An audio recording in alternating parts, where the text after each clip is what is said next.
Bom, pessoal, hoje eu vou falar sobre um assunto que pode tirar o sono de algumas pessoas ou não, depende de como você se sente responsável sobre segurança da informação. Se é possível dormir sem se preocupar. É um título bem genérico, mas a gente vai falar de algumas tecnologias que podem ajudar os CISOs e quem tem muita preocupação com a área de segurança a pelo menos ficar mais confiável, né? Também vai atender um ponto do NIST, que é sobre testar a qualidade e efetividade dos controles de segurança da informação na sua empresa, tá? Eu me chamo Vitor Matuque, trabalho na área de segurança há 8 anos e meio, tá? Sendo 5 anos na área ofensiva, 3 na área defensiva.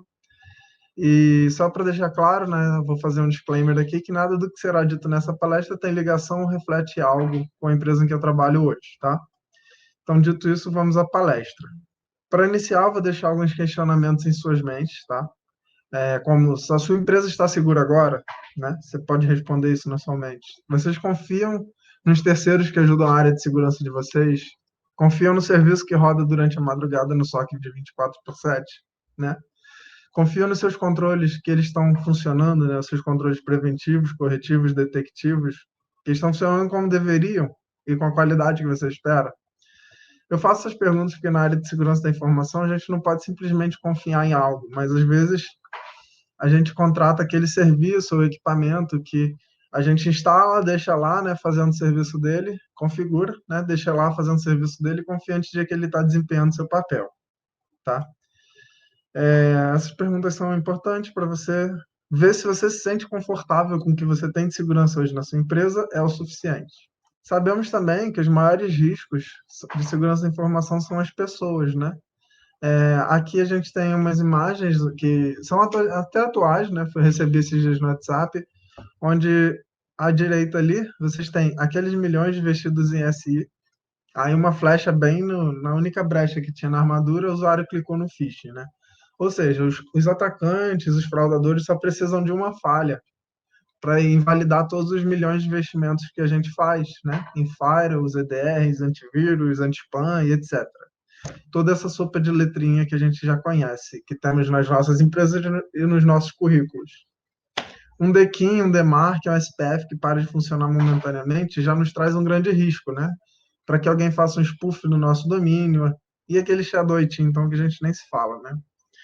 Aqueles domínios que aparecem do nada na sua empresa, aí você vai checar, você não sabe quem é o dono. Pode acontecer, né?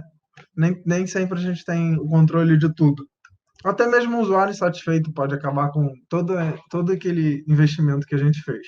Outro exemplo, assim, é deixar os seus colaboradores descer o elevador junto, estarem no mesmo avião, simplesmente irem a um evento de segurança anunciado publicamente, como o MindSec, é um prato cheio para que os hackers saibam que é um bom horário para atacar a tua empresa, né? Afinal, o pessoal não está trabalhando, eles estão no evento, ou estão viajando, enfim. Cuidar da informação pública é muito importante, você já sabe. Então, a gente sabe que não é questão de se vai acontecer, é quando vai acontecer algo, tá? Acredito que vocês pensam que, ou estão cientes de que tudo que eu disse até agora é real, né? Boa parte de vocês já sabe disso tudo, que a gente assume risco o tempo inteiro, somos humanos e sabemos que temos que esvaziar as nossas mentes. Afinal, se pensarmos apenas nos gaps da nossa empresa, certamente a gente não dorme tranquilo. O que nos move é o incômodo com alguma coisa, seja qualidade ou serviço, né? Eu quero dizer assim, o que nos move, o que nos motiva a trabalhar ali, além, obviamente, da grana e etc., é o incômodo com alguma coisa, seja a qualidade de um serviço, seja a desconfiança de alguém, seja a insatisfação com o processo. A zona de conforto ela não deve existir na nossa área, e é por isso que a gente tem equipes como auditoria, compliance. E se você se incomoda mais ainda com tudo isso, é capaz de que tenha um red team ainda em sua empresa, tá? Ou outros processos. Como é que a gente pode minimizar essa preocupação? A cerveja, por exemplo, ela seria um controle momentaneamente preventivo, né? Que você está ali, você esqueceu dos seus problemas. Mas falando sério, como a gente minimiza essa preocupação, né? Esse incômodo que a gente sente com os controles de segurança que investimos, né? Se eles estão funcionando, se estão funcionando da forma correta, se a qualidade do que eles estão defendendo, do papel deles está boa. Como é que a gente minimiza? Estamos falando de controles preventivos, detectivos, corretivos, que possuem tipos físicos, técnicos, administrativos, cujo objetivo é defender a tríade de segurança da informação, que a gente já conhece, que é a confidencialidade, integridade, disponibilidade, para cada ambiente, como nossas localidades. Para cada ambiente, né, PROD, DEV, LAT, e para cada localidade, Brasil, Rússia, China, Estados Unidos. Então, vamos exemplificar o caos. Quando, aqui à direita a gente tem lá, né, nossas empresas para cada localidade. Para cada localidade que a gente tem uma lei. E aí você tem investimento X que você tem para fazer na China, tem investimento Y para o Brasil. Então, assim, pegar isso tudo e fazer um N vezes N, né? Para cada controle, você pensar como prevenir o risco, como detectar o risco, como corrigir.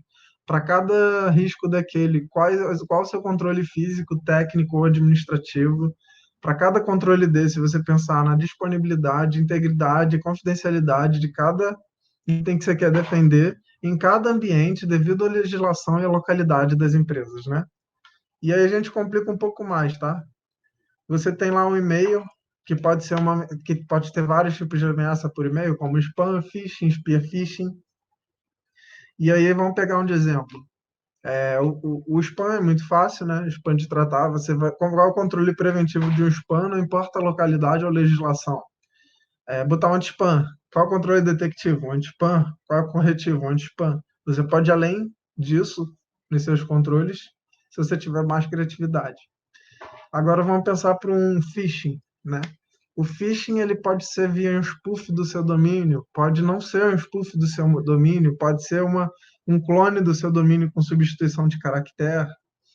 Então, para cada tipo de phishing, você tem que pensar no controle preventivo, detectivo, corretivo para defender a tríade, tudo que eu já falei. Imagina se para cada risco que a gente tem na nossa empresa, pensar nisso tudo, aí vem o NIST junto, depois vem o board, vem os sócios, vem os investidores, todo mundo te cobrando.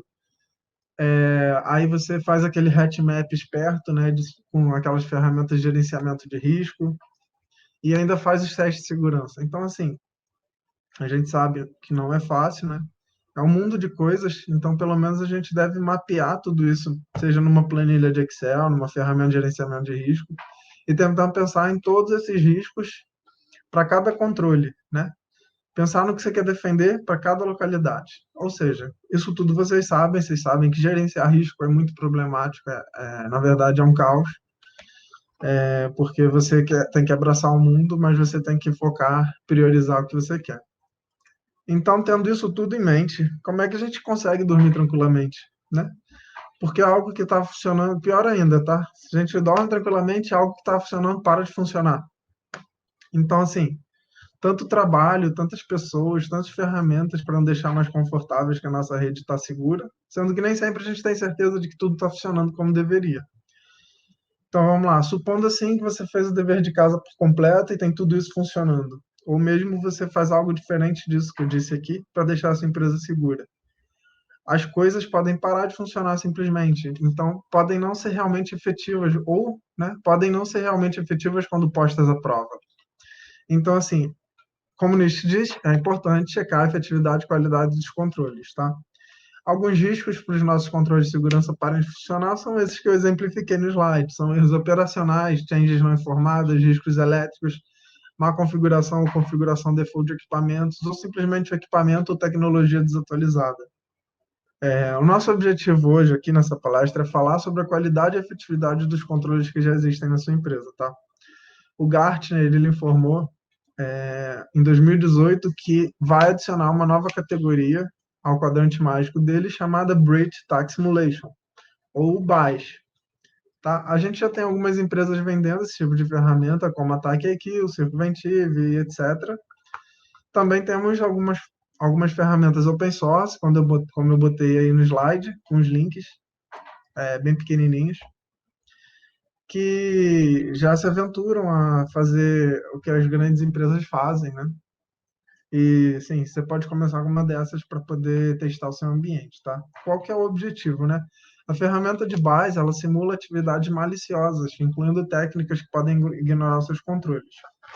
permitindo assim que você possa determinar o estado atual dos seus sistemas de proteção, né? Os seus controles preventivos, detectivos e corretivos.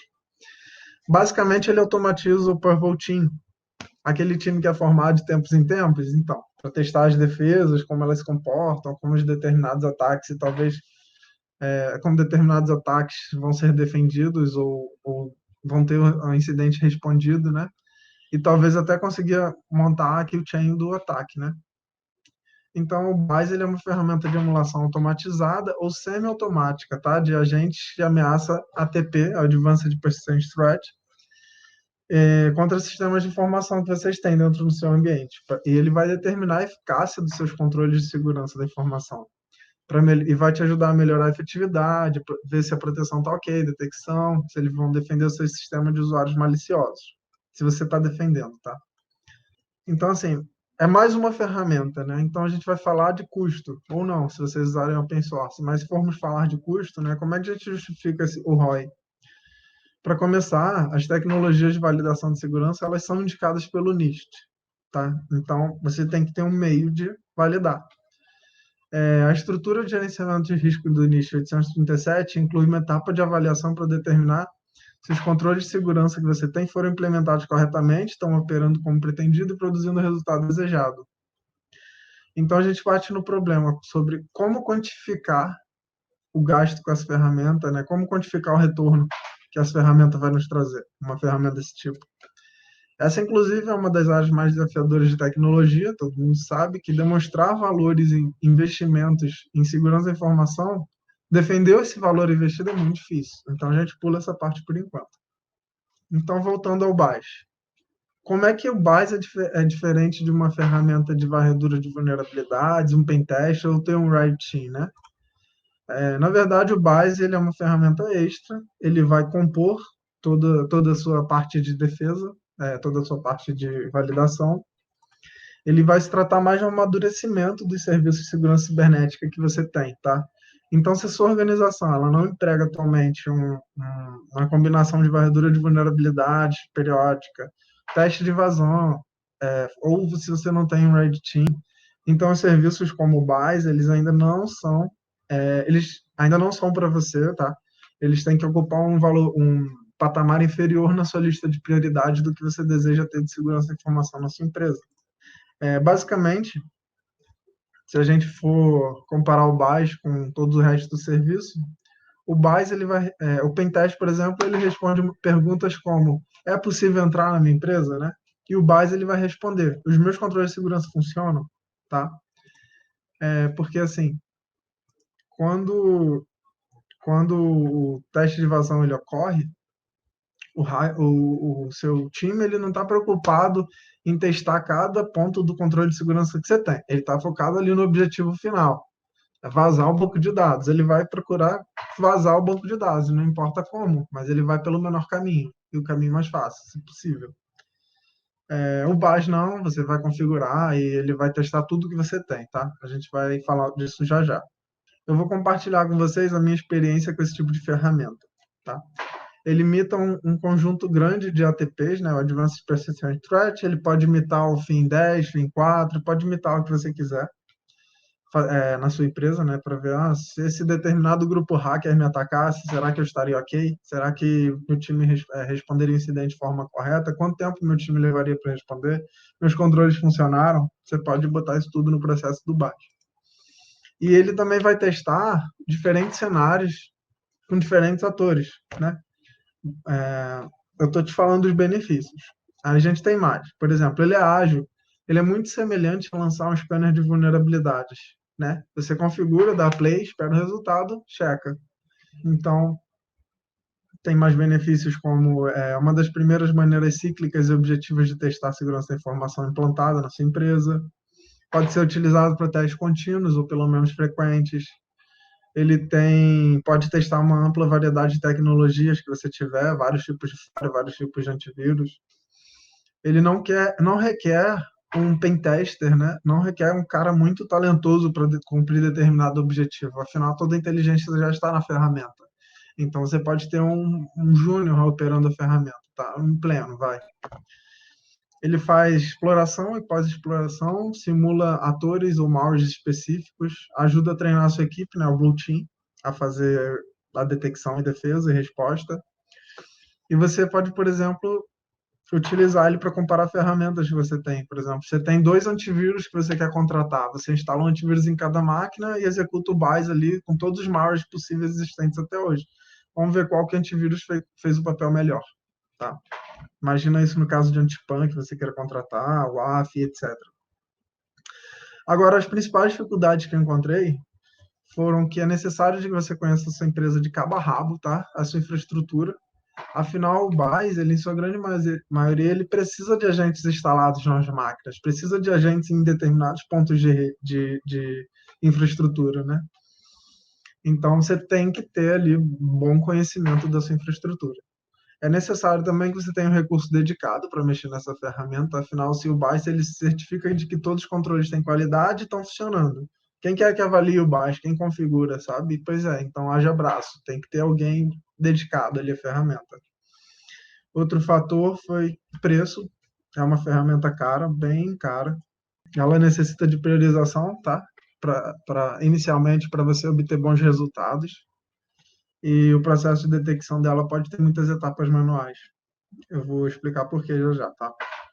Mas pelo menos é uma ferramenta que, se você investe lá para aumentar a maturidade de segurança da sua empresa, ela vai te ajudar a responder perguntas como: será que a gente pode detectar uns ataques simples? Será que a gente detecta ataques complexos? Certas ameaças? Se vários tipos de malware podem ser transferidos em nossa rede, né? Será que eles são barrados no nosso anti-spam? Será que eles são barrados em todos os nossos antivírus? Certos códigos de execução que são executados na nossa empresa, será que eles são barrados pelo EDR, por exemplo? Será a nossa lógica de alerta ela está funcionando, né? Tipo assim, se o malware foi instalado em uma determinada máquina, quais são os meus controles que têm que funcionar? Será que meu Splunk, meu CIEM, as minhas ferramentas de detecção de comportamento de rede, será que os meus alertas vão trigar?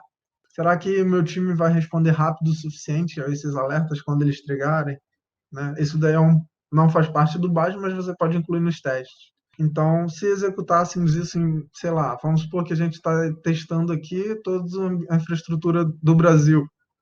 Se executar o mesmo teste na China, será que a minha infraestrutura da China vai responder como deveria, né? Se meus logs, etc., que eu já falei, vão alertar, né? Então, sabe o Mitre Attack? O BAS ele faz tudo que o Mitre indica e até mais um pouco. Pode fazer mais um pouco, tá? Alguns fazem desde o initial access até o exfiltration, ou impacto, e outros apenas do execution para frente, tá? Usar o BAS contra suas defesas pode te surpreender. Em um teste que eu fiz numa determinada empresa, levou 16 segundos para a ferramenta tomar as contas de domínio da empresa, né? E ganhar o controle sobre o Active Directory. São 16 segundos.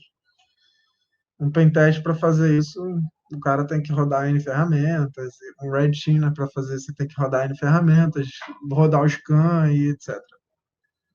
Não que o baixo não vai rodar, bom, mas tem baixo que fez 16 segundos o takedown. Tomou a rede em 16 segundos. Outra vantagem é que você pode rodar um teste por dia.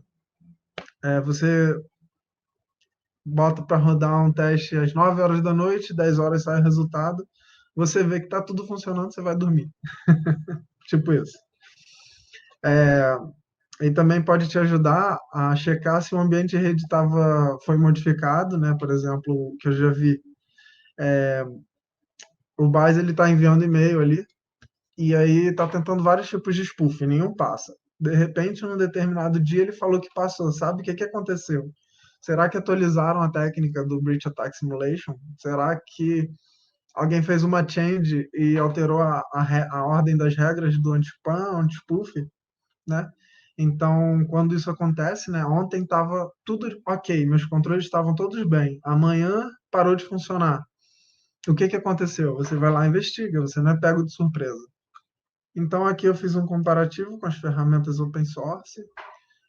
Por favor, assim, notem que esse comparativo, ele é uma comparação, ele é muito amplo, baseado nas táticas do Mitre, tá? ele não representa uma cobertura total da ferramenta, tá? O que que eu quero dizer? Por exemplo, o Uber Meta, ele parece se sair melhor que as outras ferramentas, porque ele tem muitos sims, né? Mas se você, mas assim, ele de todos esses sims, ele tem um total de 219 técnicas, enquanto a Atomic Red Team já tem perto das 400. Então é bom você bota, é open source, cara, bota tudo aí e faz o teste, entendeu? Então o que que a gente pode esperar? Tá. O foco da maioria das ferramentas de simulação de violação, né? Ela é testar os controles. No entanto, algumas também vão ajudar vocês a testarem seus processos e tecnologias de detecção.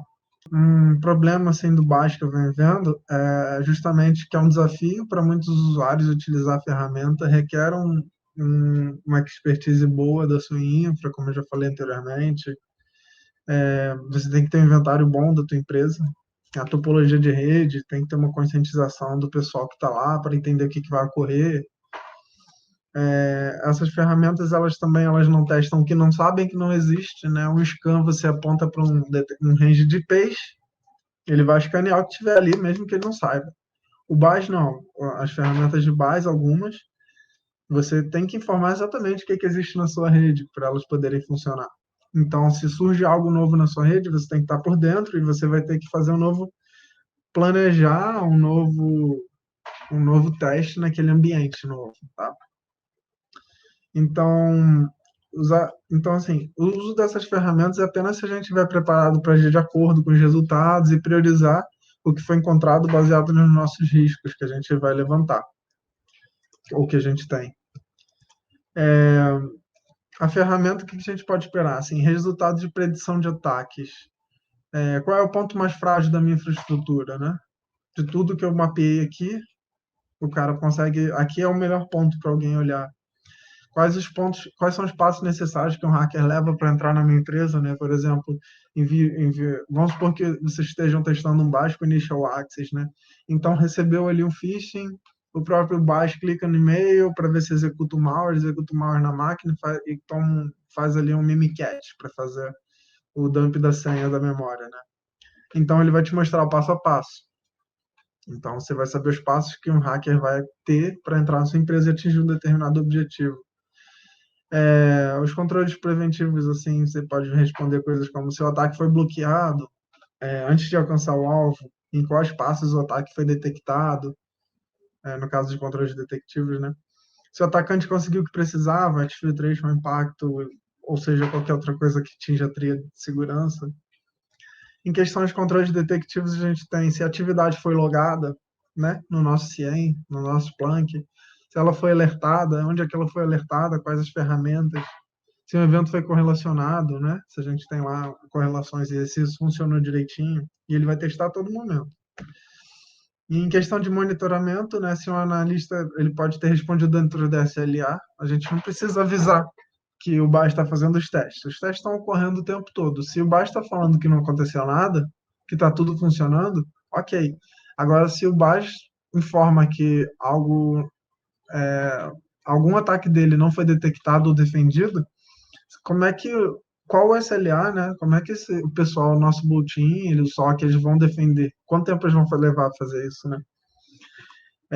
E questão de priorização também a gente pode testar, né? Se os caras estão priorizando corretamente, em ordem, se estão conseguindo colocar em ordem os incidentes que eles têm que responder. E por final a resposta, né? Se o processo de resposta foi bom, tá? Algumas ferramentas elas requerem agentes instalados, tá? Outras não, tá? Os agentes instalados seria algo parecido com o antivírus que você tem. Aí você pode mandar determinada máquina na rede A atacar outra máquina na rede B. Então você tem que montar esses cenários, tá? Para ele funcionar. Algumas ferramentas já se integram nos controles de segurança também, tá? Algumas ferramentas de base. Por exemplo, o que é uma vantagem muito boa é que, além de fazer o ataque, algumas ferramentas de base vão lá na tua defesa, pegam os logs e comparam.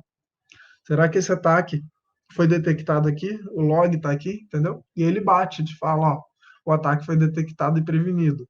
Algumas ferramentas chegam nesse nível. Elas se integram aos nossos controles. As ferramentas podem, por exemplo, testar o DLP, né? Você configura, conecta ela na sua ferramenta de DLP, configura nela os tipos de documentos que não podem vazar na sua empresa, ou configura o IP do Microsoft Office, aí configura a palavra-chave e etc. Depois a ferramenta executa vários testes de DLP e vai te dizer ali se foi bloqueado ou não.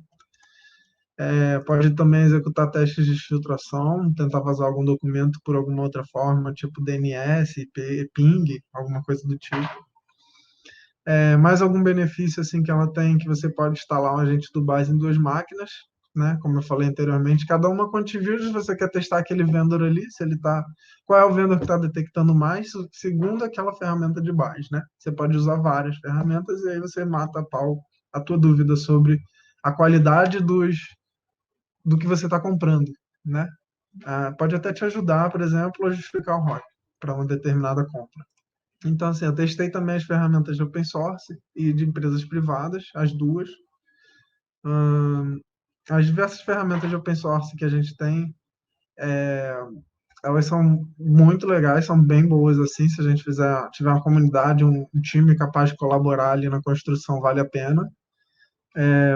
Porém, como vocês sabem, são infinitos vendors, são infinitos logs que chegam, é muita informação. Então, obviamente, quando a gente fala de open source, a gente sabe que é algo que a gente bota ali sem custo nenhum, a gente testa, vê se vai ter um bom resultado, e depois a gente talvez possa partir para um vendor aí e testar vários deles para ver qual deles vai atender melhor, né? Afinal, o segredo dessa ferramenta não é como ela funciona, é toda a inteligência que tem nela, né? O valor dela, a inteligência que ela tem de saber todos os logs que um firewall de Palo Alto pode gerar, todos os ataques que tem lá, é, todos os ataques existentes que podem ser feitos. Então, esse é o valor dela, né? E, obviamente, mesmo com uma ferramenta dessa, você vai ter que fazer outros scripts para testar os controles não tecnológicos ou gaps que você tem na sua própria empresa, tá?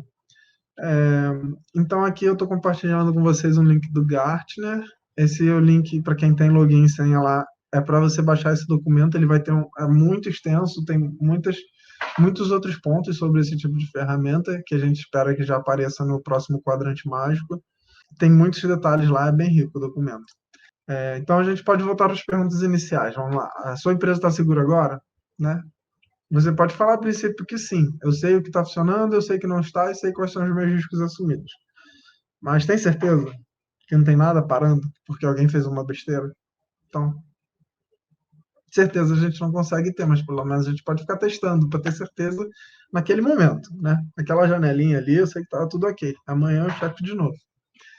Vocês confiam no serviço que roda durante a madrugada no SOC 24/7?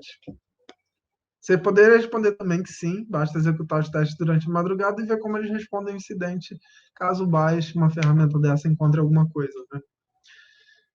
E aí você só vê o reporte no dia seguinte ali do SOC. Tá ok. Vocês confiam nos controles preventivos, detectivos e corretivos que vocês têm? Também, outros sim, mas tudo é testado diariamente, né? Se você botar uma ferramenta ali, certificar, fizer uma boa configuração, se alguém te perguntar se seus controles estão todos funcionando como deveriam, você vai falar, cara, sim, até ontem às 9 estava funcionando. Então é isso, assim. Só lembrando que é importante ter alguns recursos dedicados a mexer nesse tipo de ferramenta, porque como um scan de vulnerabilidade web, né, você clica para iniciar. Mas se você não configurar tudo direitinho, então o resultado vai ter a mesma qualidade do tempo que você gastou na ferramenta, ok? Bom, pessoal, aqui está o meu contato do LinkedIn, vocês podem me procurar para tirar mais dúvidas, tá? Eu testei uma grande gama de ferramentas de Breach Attack Simulation e a gente pode discutir sobre funcionalidades que vocês precisam, coisas que vocês querem ou que vocês desejam, tá? Eu acho que é uma ferramenta de grande valor que vocês, caso queiram atingir uma maturidade lá, vocês estão lá no NIST 4.9, querem chegar ali no 5, vocês vão precisar validar as qualidades de seus controles. Eu acho que é uma ferramenta que vale muito ter, porque seja ela open source ou não, tá? O que está valendo o que você tiver lá na sua empresa e o que você tiver de budget disponível. Obrigado, pessoal.